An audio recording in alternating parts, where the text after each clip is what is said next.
Student, अब हम start करते हैं अपनी problems, numerical problems. Numerical problems number 1 is 3.1 and it is a force of 20 Newton move a body with an acceleration of 2 meter per second square. What is the mass? So given data है हमारे पास, force given है, force and its value is 20 Newton. The next thing which is given is acceleration and its value is 2 meter per second square. You just have to find out the mass of the body. ठीक है, mass find out करना है. So solution में simply अगर हम देखें तो Newton second law के अकॉर्डिंग मैथ फाइंड आउट किया जा सकता है, क्योंकि हमारे पास फोर्स भी गिवन है, एक्सेलरेशन भी गिवन है, and we have just find out the mass and F equals to M A is the Newton second law. Mass find out करना है, इसको रीअरेंज कर लेंगे, मैथ को सेपरेट आउट कर लेंगे and it will give F over A by putting the values. F equals to 20 and acceleration is 2. So mass जो हमारे पास आएगा that will be 10 kilograms. So it was the easiest numerical जिसमें हमारे पास force given थी that was 20 Newton, acceleration given था that was 2 meter per second square, and mass find out करना था by using the Newton second law. We find out the mass, that value is 10 kilogram. The number 2 is 3.2.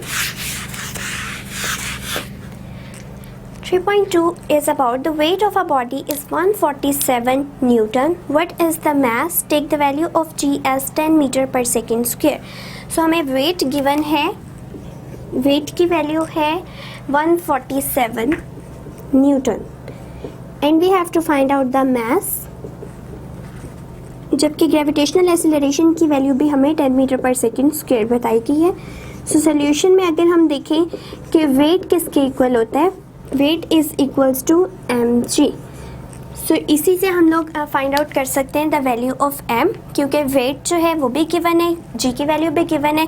Bye rearranging we get M equals to W over G and W की value है 147 divided by G की value है 10 and it will give 14.7 kilogram.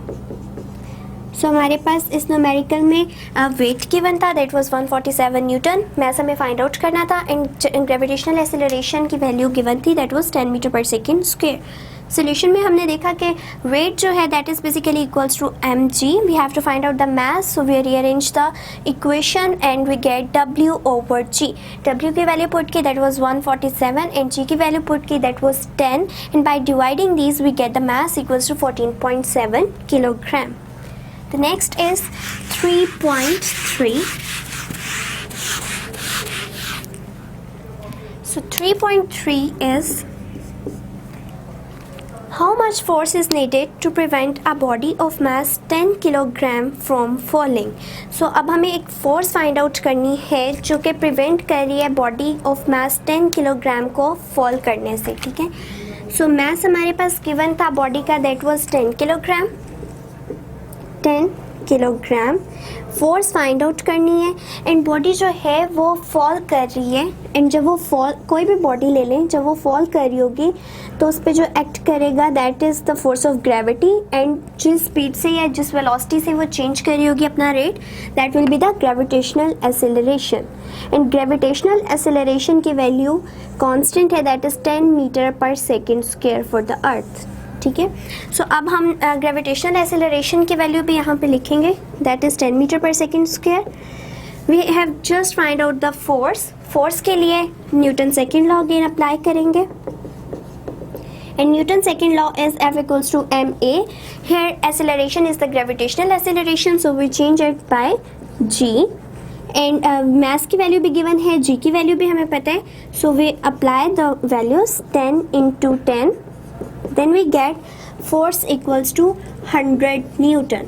So 100 Newton की force हमें require होगी एक body of 10 kilogram mess जो कि 10 मीटर पर सेकेंड स्क्वायर जिसका एक्सेलरेशन है उसको फॉल होने से रोकने के लिए we require 100 newton force. The next is 3.4.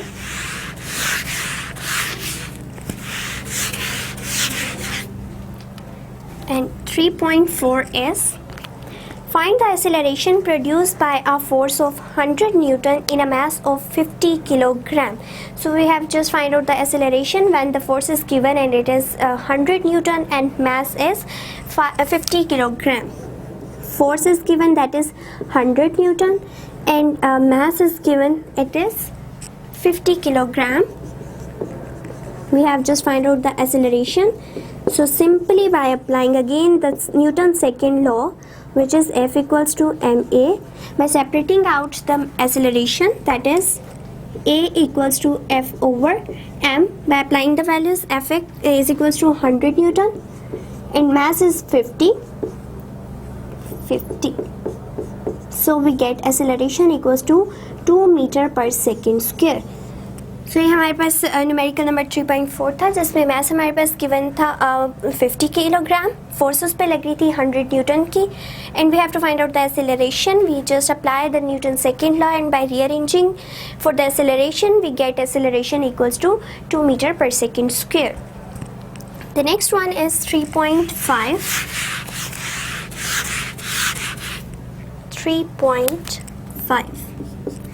and it is a body has a weight 20 Newton. How much force is required to move it vertically upward with an acceleration of 2 meter per second square? So एक body है जिसका wait है 20 Newton, उसके ऊपर कितनी force लगेगी कि उसको वर्टिकली अपवर्ड मूव करवाया जा सके with the acceleration 2 metre per second square. So इसमें जो हमें गिवन है that is firstly the weight and it is 20 kilogram, 20 newton. 20 newton acceleration है 2 मीटर पर सेकेंड स्क्वायर का. And the next thing is we have to find out the force हमें find out करनी है. ठीक है, force find out करनी है and यहाँ पे हमारे पास वेट जो है वो 20 न्यूटन है एंड एक्सेलरेशन है 2 मीटर पर सेकेंड स्क्वायर.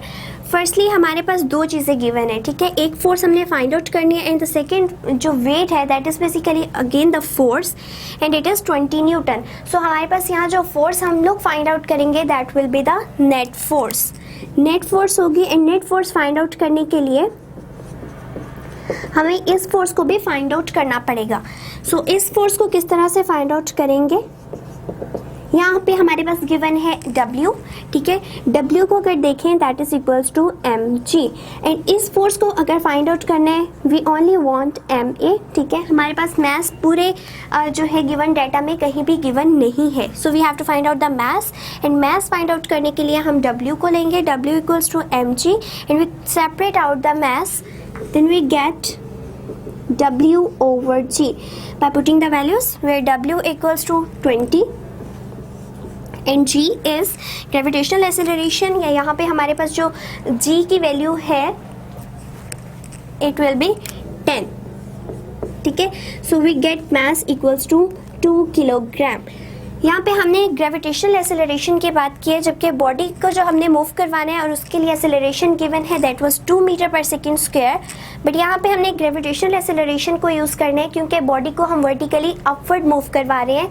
सो उसके ऊपर जो फोर्स एक्ट कर रही होगी that will be the gravitational force and body जब मूव करेगी तो वो उसका एक्सेलरेशन होगा gravitational acceleration. So we use here the 10 meter per second square value and we get mass equals to 2 kilogram. Now we are going to find out the force. ठीक है, force के लिए हमें चाहिए mass and acceleration. We just put the values here.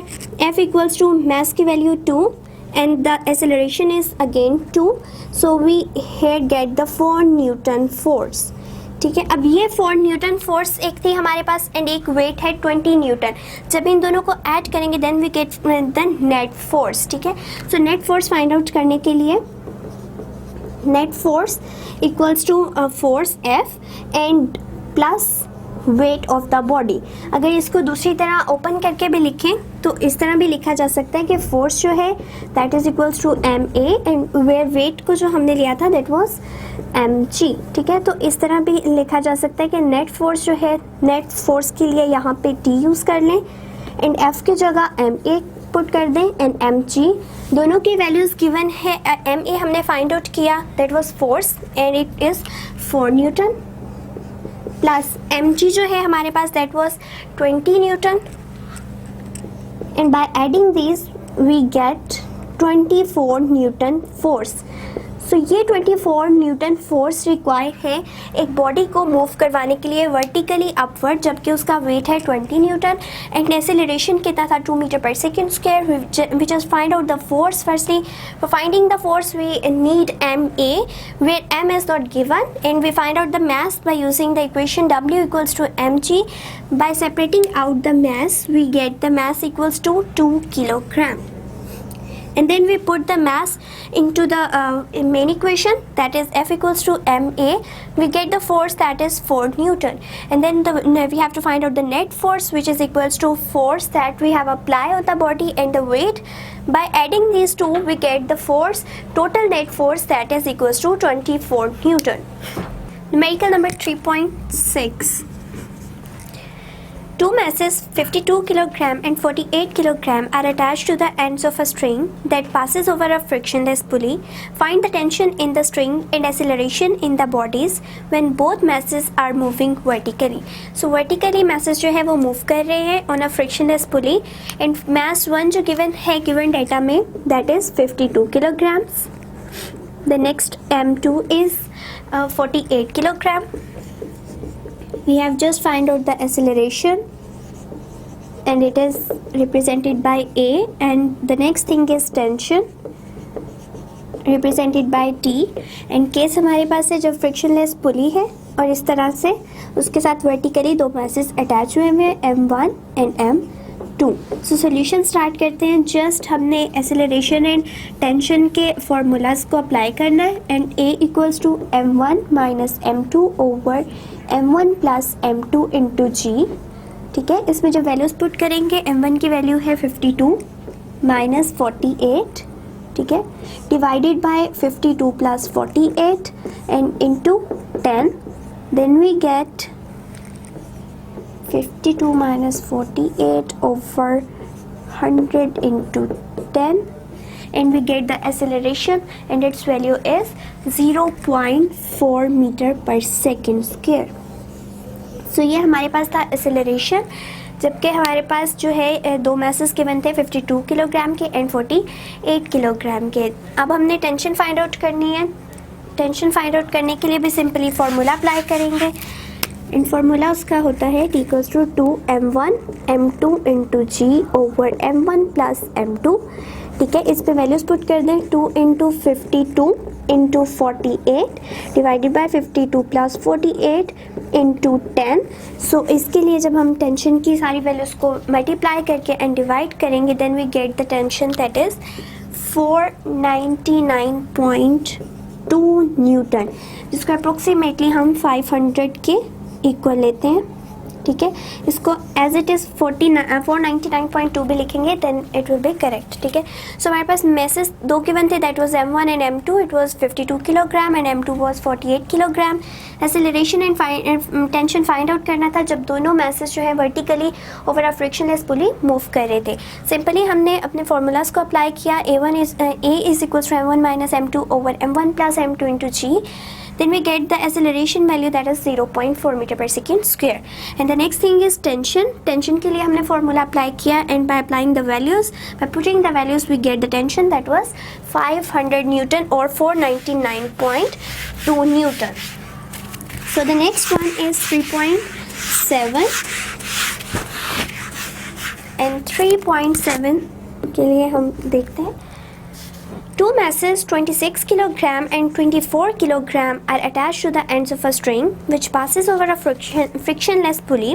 26 kg is laying over a smooth horizontal table while the 24 Newton mass is moving vertically downward. Find the tension in the string and the acceleration. So सबसे पहले given data में हमारे पास masses given है M1 and M2। इसके लिए भी हम देख लेते हैं डायग्राम को। हमारे पास जो अब मैसेज अटैच है एक फ्रिक्शनलेस पुली पे है, पर M1 जो है इस तरह से वर्टिकली मूव कर रहा है। ठीक है, M1 वर्टिकली मूव कर रहा है एंड M2 जो है हॉरिजॉन्टल मूव कर रहे हैं। सो M1 की वैल्यू हमारे पास गिवन है that is 24 kilogram m1 is equals to 24 kilograms and m2 हमारे पास given है that was 26 kilograms. We have to find out the acceleration as well as tension. So solution start करते हैं. Simply इसी तरह से formulas apply करेंगे and acceleration के लिए formula होता है m1 over m1 plus m2 into g. ठीक है. So by putting the values, m1 is 24 over m1, 24 plus 26 into 10. So acceleration की वैल्यू हमारे पास आएगी that will be 4.8 metre per second square. ये एक्सेलरेशन होगा जब जो है मैसेस फ्रिक्शनलेस पुली पे इस तरह मूव करेंगे कि एक मैस हॉरिजॉन्टल है and the other one is vertical. The next thing is we have to find out it is the tension and tension के लिए फॉर्मूला यूज होगा m1 m2 over m1 plus m2 into जी. ठीक है. सो अब जब हम values को put करेंगे it will give m1 equals to 24 into 26 over 24 plus 26 into 10. So tension की वैल्यूज जो हमारे पास टेंशन आएगी that will be 125 newton. 125 newton answer. ठीक है. सो ये हमारे पास टेंशन की वैल्यू थी एंड एक्सेलरेशन की वैल्यू थी जब मैसेज जो है एक हॉरिजॉन्टल मूव कर रहा था एक वर्टिकल मूव कर रहा था on a frictionless pulley. The next one is 3.8.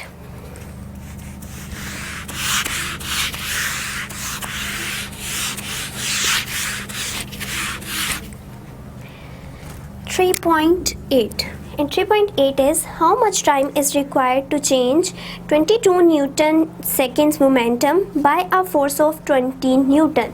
So given data में हमारे पास है change in momentum. Change in momentum that is given as 22 Newton seconds. 22 Newton seconds. The next thing which is given is the force and its value is 20 Newton. ठीक है. Force की value हमें given थी that was 20 Newton and we have to find out the time. ठीक है. Time required जो हमें होगा इट विल गिव कि अब हमारे पास फोर्स के लिए अगर फॉर्मूला देखें एक तो हमारे पास होता है न्यूटन का सेकेंड लॉ. उसी से हमने डिराइव किया था मोमेंटम के लिए. चेंज इन मोमेंटम का फॉर्मूला डिराइव किया था दैट वाज कि force into time equals to change in momentum. Change in momentum. So change in momentum भी गिवन है एंड फोर्स भी गिवन है. We have just find out the time. ठीक है. तो टाइम फाइंड आउट करने के लिए इस इक्वेशन को जब हम रीअरेंज करेंगे तो रीअरेंज करने के लिए हमारे पास क्या होगा कि टाइम फाइंड आउट करना है तो यहाँ पर जो फोर्स मल्टीप्लाई हो रही है यहाँ के डिवाइड हो जाएगी. So it will give time equals to change in momentum divided by force by applying the values. Just values को पुट करेंगे इस तरह से. T equals to 22 Newton seconds that is the change in momentum and force की value थी 20 and we get time equals to 1.1 second. 1.1 second. ठीक है. तो हमारे पास चेंज इन मोमेंटम गिवन था एंड फोर्स भी गिवन थी that was 20 Newton. Time find out करना था. हमने फॉर्मूला यूज़ किया कि चेंज इन मोमेंटम इक्वल होता है फोर्स इनटू टाइम के. We have to find out the time. So इसको रीअरेंज इस तरह से किया कि टाइम हमारे पास सेपरेट आउट हो जाए. तो चेंज इन मोमेंटम के नीचे डिवाइड हो जाएगी force. By applying the values we get the time equals to 1.1 seconds. The next is 3.9.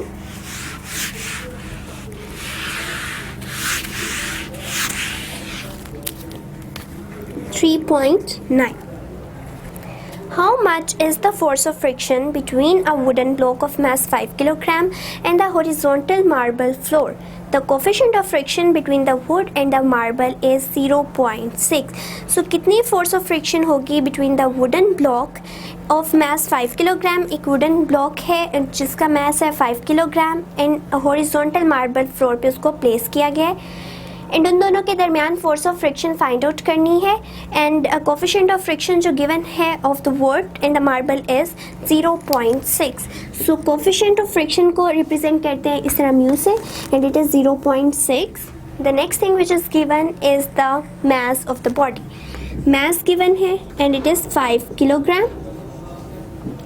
5 kilogram mass given है and we just have to find out the force of friction. force of friction के लिए Fs use कर लेते हैं, ठीक है. Solution में हमारे पास आ जाएगा कि हमने पढ़ा था कि जो फोर्स ऑफ फ्रिक्शन है उसकी वैल्यूज़ को पढ़ा था, उसकी रेशियो पढ़ी थी एंड उसके लिए एक फार्मूला हमारे पास आया था that was mu equals to F S over R. ठीक है, एफ एस ओवर आर. ये आर जो होती है ये होती है रिएक्शनल फोर्स, ठीक है, जो अप्लाई की जा रही होती है एंड एफ एस जो है वो एक फोर्स ऑफ फ्रिक्शन है एंड म्यू उन दोनों का फोर्स ऑफ फ्रिक्शन का कोफिशिएंट आया था, ठीक है, coefficient of force of friction. We have to find out F S. So F S के लिए रीअरेंज कर लेंगे mu R equals to F S. अब हमारे पास आर भी गिवन नहीं है. आर क्या चीज़ है? एक रिएक्शनल फोर्स है एंड फोर्स किसके इक्वल होती है? एम ए के. ठीक है, तो हमारे पास यहाँ पे मास गिवन है एंड हमें पता है कि एक्सेलरेशन की वैल्यू 10 मीटर पर सेकेंड होती है. सो इस तरह से हमारे पास ये जो फॉर्मूला बन जाएगा it will be mu M A. लेकिन यहाँ पे ए इस तरह नहीं आएगा क्योंकि वुडन ब्लॉक एक दूसरे पे स्लिप हो रहे हैं एंड एक्सेलरेशन जब हमें गिवन ना हो तो हम उसके लिए ग्रेविटेशनल एक्सेलरेशन यूज़ करते हैं. So here is G. ठीक है, क्योंकि जी की वैल्यू हमें पता है and it is also the gravitational acceleration. Its value is 10 meter per second square. सो अब हमारे पास एफ एस के लिए फॉर्मूला आ गया that is mu M ji.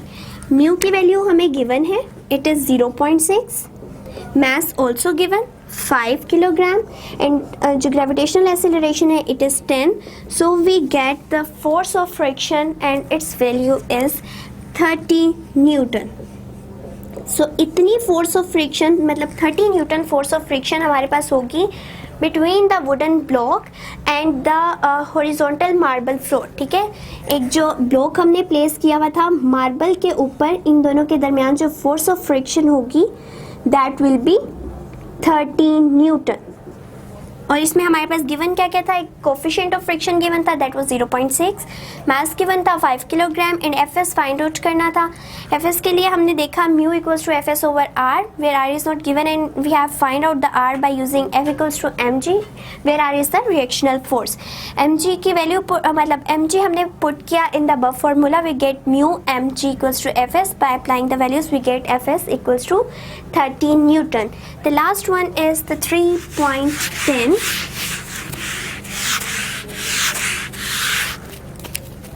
3.10. How much centripetal force is needed to make a body of mass 0.5 kilogram to move in a circle of radius 50 centimeter with a speed 3 meter per second? So इसमें हमने बहुत easy for है numerical. इसमें just centripetal force find out करनी है. So सबसे पहले centripetal force find out करनी है and the next thing is जो हमें given है and it is firstly the mass 0.5 kilogram. The next thing which is given is the radius. ठीक है, r given है it is 50 centimeter. So a centimeter is not a base unit. Base unit में convert करने के लिए इसको 100 से divide करेंगे and we get 0.5 meter. That is the radius. The next thing which is given is the velocity and it is 3 meter per second. Solution में हम देखेंगे simply FC का formula given है which is equals to mv square over r. सब values को put करेंगे. m की value है 0.5. velocity जो given है that is 3 and 3 का square आ जाएगा क्योंकि formula में square given है. एंड आर की वैल्यू हमारे पास आएगी that will be 0.5 again. So 0.5 से कैंसिल हो जाएगा and F C will be 9 newton. So ये हमारे पास था just F C find out करनी थी. That was the centripetal force. Mass given था 0.5 किलोग्राम. रेडियस गिवन था but it was in centimeter. We first convert into meters by dividing with 100 and we get 0.5 meter answer.